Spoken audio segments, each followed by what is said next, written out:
A paz do Senhor Jesus, louvado seja Deus, glorificamos o Senhor pela graça e privilégio de estar mais uma vez na casa do Senhor. Glória a Jesus. Vamos ler um verso da palavra do Senhor, então. Profeta Malaquias, lá no capítulo 4 de Malaquias, e no início do verso 2. Mas para vós que temeis o meu nome, nascerá o sol da justiça, e salvação trará debaixo das suas asas. E aí, hoje pela manhã, quando o pastor Marco me ligou, me escalando para trazer uma palavra hoje à noite, aí durante a semana eu estava meditando alguma mensagem da palavra de Deus, e pensei, mas a mensagem que eu estava meditando na semana é mais focada para o obreiro, um pouco mais temperada, Aí eu estava orando pela manhã, Senhor, o que eu falo? Porque todos nós vivemos tempos difíceis, complicados,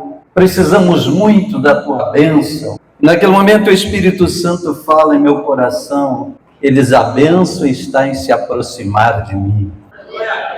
E eu comecei a orar e digo, Senhor, me dirige, o que eu falo? Sabe, aquele momento fica dialogando ali com o Espírito Santo, naquela dependência do Senhor, porque a gente vive momentos difíceis. Todos nós temos muitas necessidades. Viemos à casa de Deus na expectativa de bênção, de vitórias, porque os tempos são difíceis. O glorioso é que Deus sempre tem respostas e direção e orientação para a gente, amém? Então eu estava pela manhã lendo esta palavra, e o Senhor me trouxe ao coração tão vivo esta frase que acabamos de ler, este versículo. Mas para vós que temeis o meu nome, nascerá o sol da justiça e salvação trará debaixo das suas asas. Tem uma tradução que diz cura trará. Olha, o profeta Malaquias é considerado o último profeta do Antigo Testamento. Foi o último profeta lá mais ou menos pelo ano 433 a.C.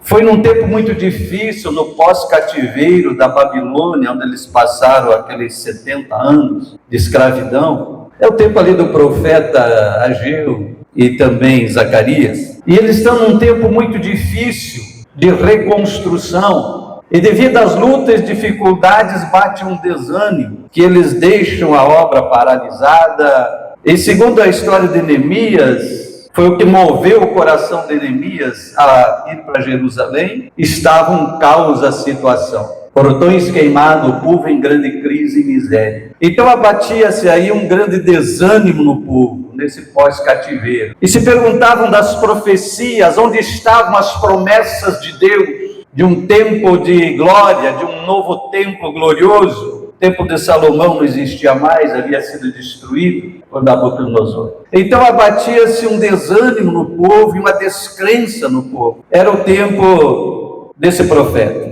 Os sacerdotes estavam desanimados e negligenciando o culto a Deus, os sacrifícios. Você encontra isso no capítulo 2, ele exortando os sacerdotes. Mesmo no capítulo 1, ele questiona, eu sou o vosso pai, onde está a minha honra? Então eles estavam descuidados, desanimados na fé, negligentes na situação e a miséria era grande. Então a carência e a necessidade do povo era muita. Se você pensar, nós vivemos tempos semelhantes de descrença, de confusão religiosa, de desânimo de muita gente e de necessidades afligindo essa nossa atual geração. De todos os lados é aflição. Então é um paralelo nessa história. Então aí Deus começa a usar esse profeta, como disse, é o último do Antigo Testamento. E ele se vale primeiramente da história do próprio Israel.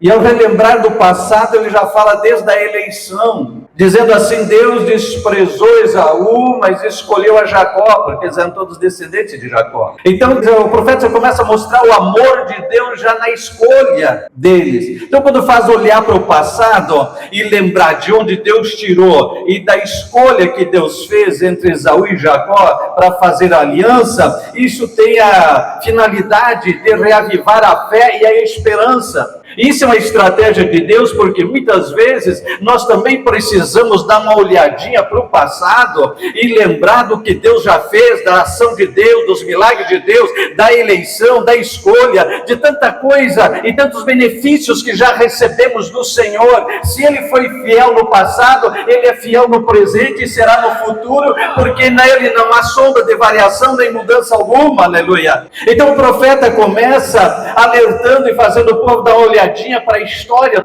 para tudo que Deus fez no passado por eles. Aí depois ele chega no presente e começa a exortar eles por causa da negligência, por causa do descuido deles ali, por causa daquela desânimo todo que eles estavam vivendo, desânimo na fé e a descrença, olhando para as lutas e achando tudo frustrante, decepcionado, como diz, cadê as profecias, cadê as promessas, cadê as grandes coisas, que nada está acontecendo. Então o profeta exorta eles nesse momento presente, e aí então ele vem e lança uma palavra profética de vitória, essa que lemos.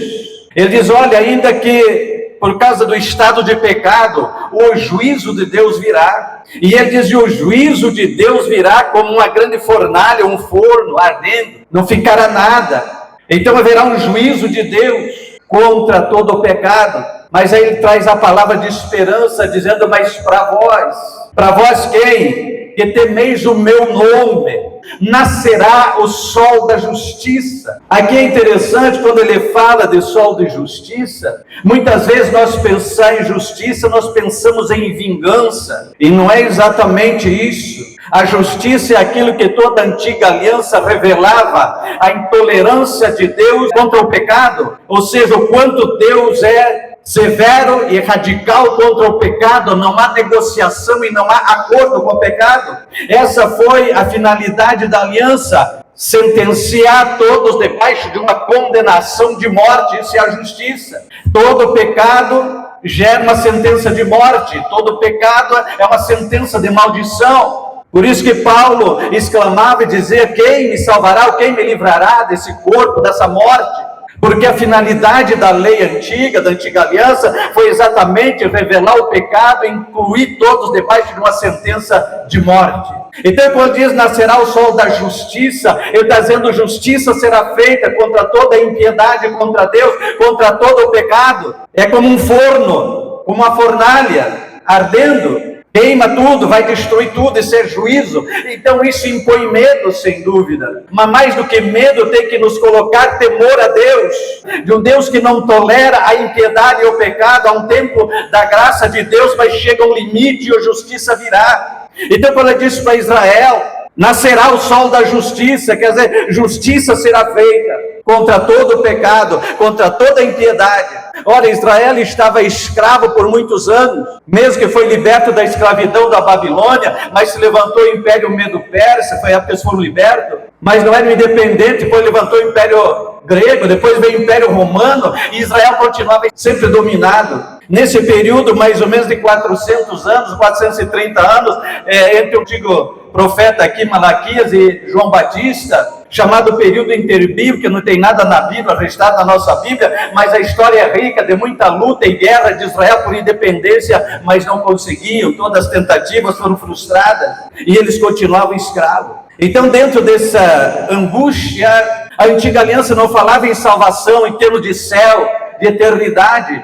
A antiga aliança, quando falava de salvação, o povo era fiel a Deus, se convertia, buscava a Deus, Deus abençoava e prosperava o campo, o gado, a lavoura, a saúde, e havia abundância, havia provisão. Então a visão da antiga aliança era terrena, porque é toda simbologias proféticas. Mas quando eles desviavam, o juízo de Deus vinha, a miséria batia, e eles passavam em aflição. Então a visão deles, quando falava em salvação, era isso. Aí o profeta diz, nascerá o sol da justiça, e salvação trará debaixo das suas asas. Mas a visão deles de salvação era libertar do governo dos impérios pagãos, que eles vinham sofrendo por mais de 400 anos. Então a esperança era essa. Aí aparece João Batista, que o próprio Malaquias profetizou, o precursor de Cristo. E João Batista é considerado o profeta da transição da antiga aliança para a nova aliança. E ele começa a profetizar e tem a missão de batizar e apresentar Jesus, o Messias, aquele prometido que nasceu para fazer justiça. ou para sofrer a justiça que a lei determinava em nosso lugar, a escritura que nos era contrária, disse Paulo, nele foi pregada na cruz, aleluia. Então veio Jesus, e Jesus começa a falar, começa o seu ministério, há mais ou menos com 30 anos de idade, mas quando ele falava de salvação, eles não entendiam, eles pensavam sempre terreno, porque a antiga aliança tinha esse foco.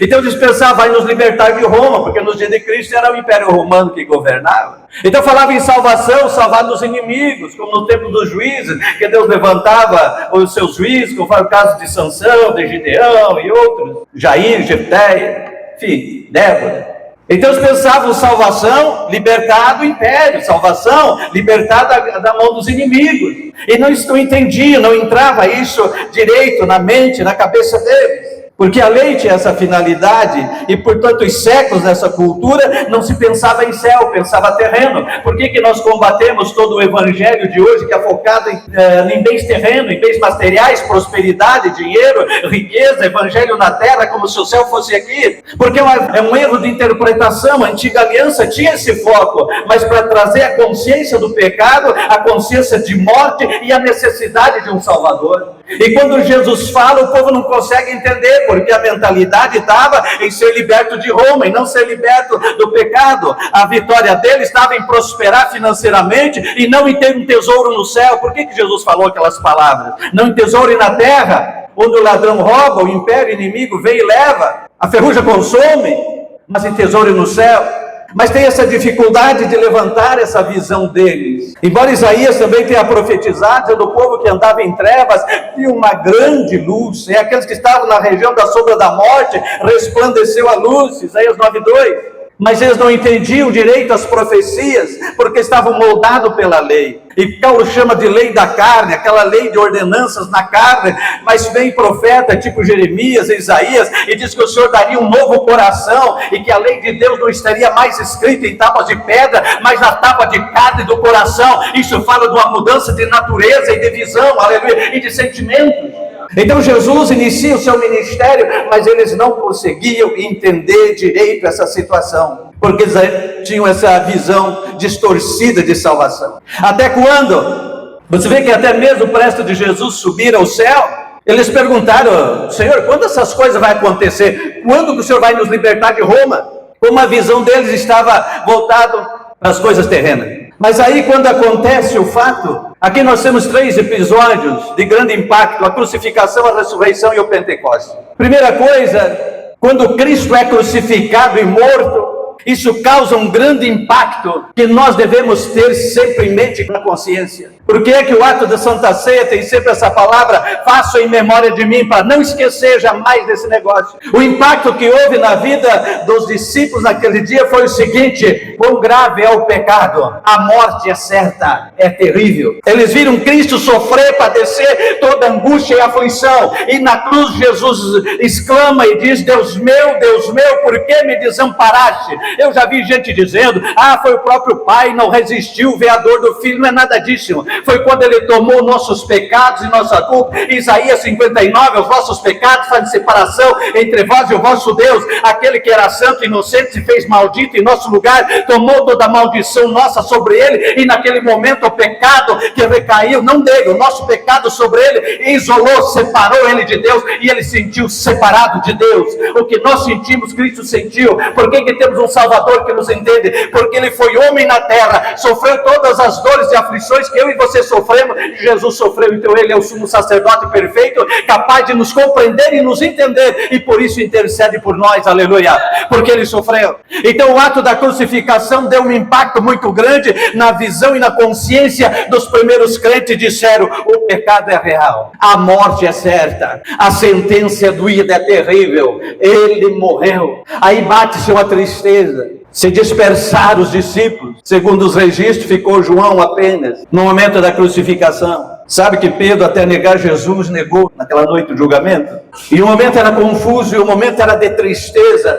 Então a crucificação trouxe para aquela consciência que a lei por séculos vinha tentando mostrar quão terrível é a consequência do pecado. Mas eu disse que o segundo passo que trouxe um grande impacto foi a ressurreição. Conforme profetizado, largamente no Antigo Testamento. Ao terceiro dia, Jesus ressuscita. E quando ele ressuscita, traz aquele grande impacto que Jesus havia dito: vocês vão chorar, mas o vosso choro vai se transformar em riso e alegria. Aleluia. E qual foi a mensagem, o impacto da ressurreição? A vida após a morte. Aleluia. A vitória sobre a morte, sim, porque ele venceu, porque ele ressuscitou. Então aquele choro da morte, da crucificação, da condenação, se transformou em riso, se transformou em alegria, dizendo: ele venceu a morte. Então há uma esperança. Aleluia. Há uma esperança. A morte não é o fim. Essa é a mensagem da ressurreição. A morte não é o fim de tudo. A morte não significa uma pedra fria e tudo acabou, não. Ele venceu a morte.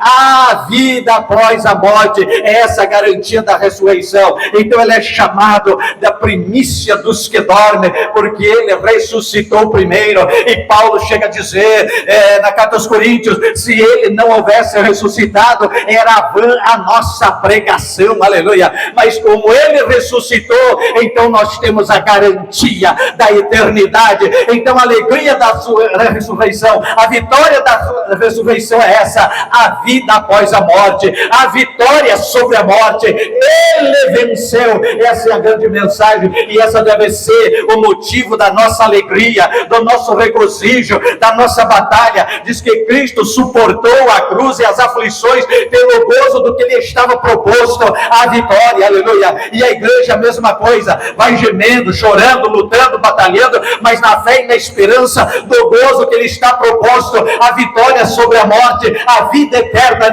com o Pai, a vida eterna com Jesus Cristo.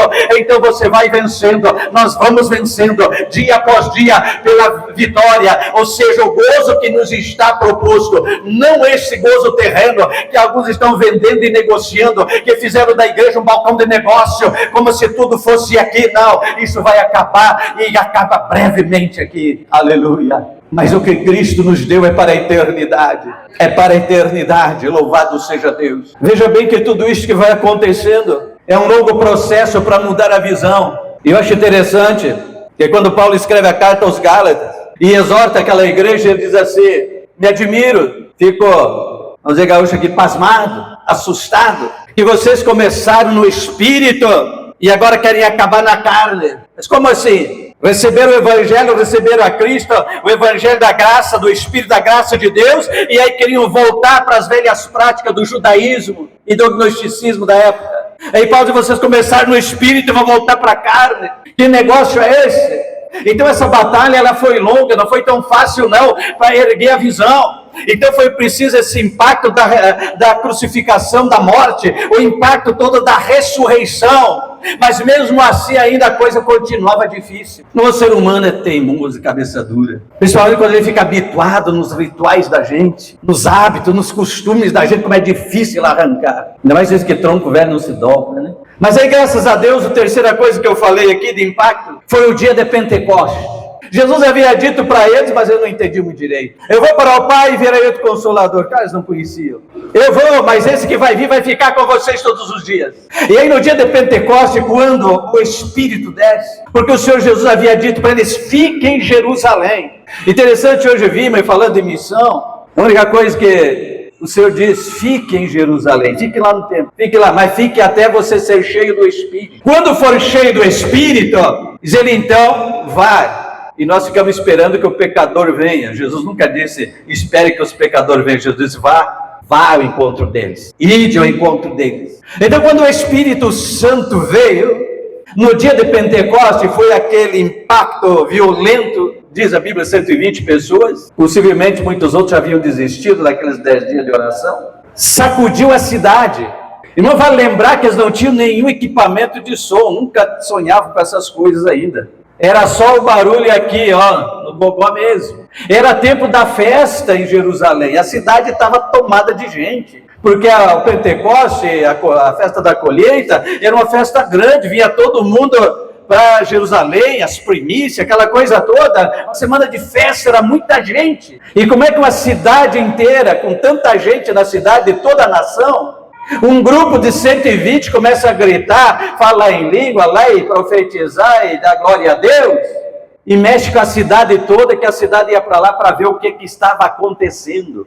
Irmão, esse é o momento que o Espírito Santo consegue pegar aqueles primeiros crentes e fazer eles entender a mensagem de Cristo, a pregação de Cristo, e elevar o pensamento deles para o céu, e entender que salvação não era a libertação de Roma, salvação era a libertação do pecado, salvação era a vida eterna. É ali que o Espírito Santo, o nosso guia, o nosso mestre, o nosso ensinador, o nosso consolador, o Espírito Santo da verdade, que nos guia na verdade, que faz lembrar tudo o que Jesus ensinou, conforme João registrou. É ali que o Espírito Santo começa então a fazer uma transformação de mente. Por que Paulo diz: transformais pela renovação do vosso entendimento? Só o que pode transformar o homem, o ser humano, é quando a palavra de Deus e o Espírito de Deus começa a agir na sua mente e na sua alma, e começa a transformar o seu entendimento. Aleluia! Então o Espírito Santo é aquele que aplica a salvação na nossa alma. Sem ele não há salvação. Não se pode resistir o Espírito Santo,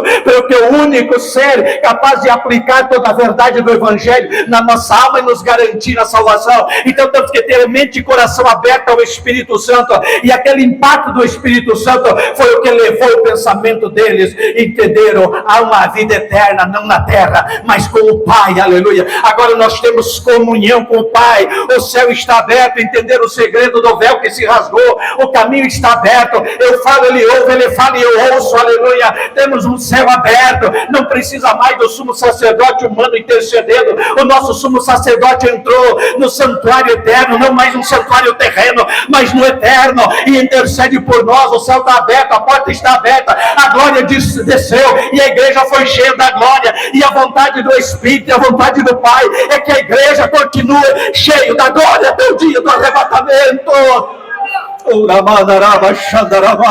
Mas o ladrão está aí roubando a glória de muita gente, roubando a fé, roubando a visão, roubando o entendimento e semeando o veneno da contenda, do materialismo, do terreno, do humano, daquilo que vai acabar e perecer aqui. Está roubando a visão, está roubando a fé de muita gente, semelhante aos dias de Malaquias, que ele exortou os próprios sacerdotes. Se a liderança perde a visão, se a liderança desanima, o que será dos liderados? Louvado seja Deus. A guerra é maior do que se imagina. Mostrar aquele mapa que foi mostrado no telão, você que estava muito miudinho, as letras ali, lá não ia conseguir ler, onde aparece número 1, a Coreia do Norte, e a Coreia do Sul tem muito crente. Mas as fronteiras são cercadas e fechadas. E se um crente passa, é sentença de morte. Mas existem inúmeros outros países. Ali foi uma lista de 50. Da intolerância religiosa. A maioria desses países, se declarar cristão, é botar o pescoço da guilhotina mesmo. Só que a perseguição, eu digo sempre, tem duas maneiras. A exterior, que é isso aí, lei, autoridades, repressão, esse é o ataque exterior.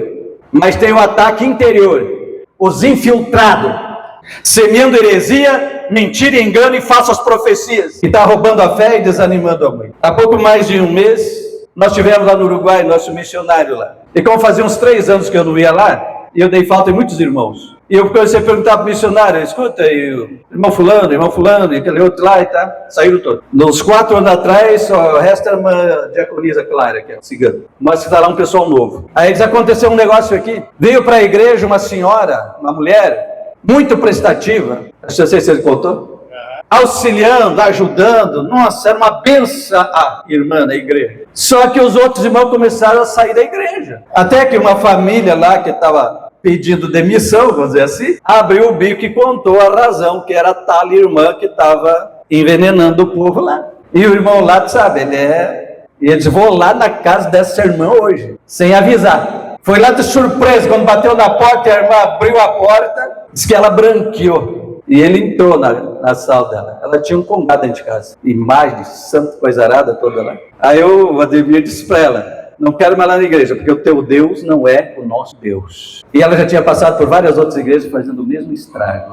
Então a gente fica às vezes ignorando as coisas, irmão. A guerra é maior do que se imagina. Então tudo aquilo que quer te botar a tua visão para baixo, para o terreno, não provém de Deus, não.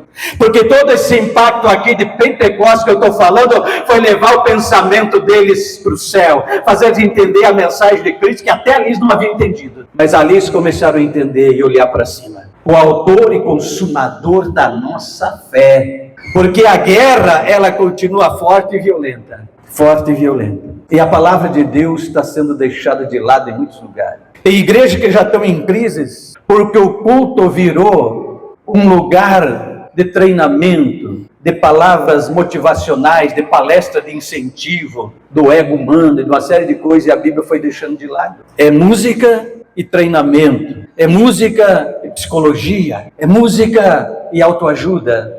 O Evangelho nunca foi autoajuda, o Evangelho é transformação, o Evangelho é cura, o Evangelho é libertação.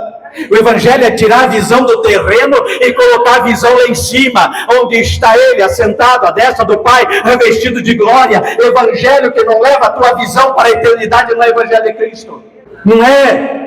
Pode ser muito bonito, muito agradável para o ego humano, para os sentimentos, para as emoções. Essa é a geração hoje de autopiedade, de mimimi, que até as músicas só para elogiar, incentivar o ego e satisfazer. Está pouco até música boa, né, irmão? Que louve a Deus, que glorifique a Deus, é coisa não. E pregação então não se fala.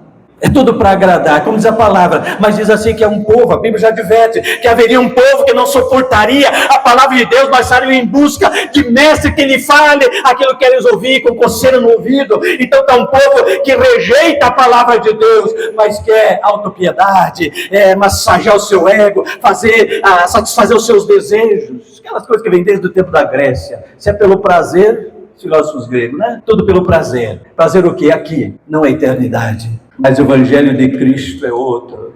Como é que está a sua fé?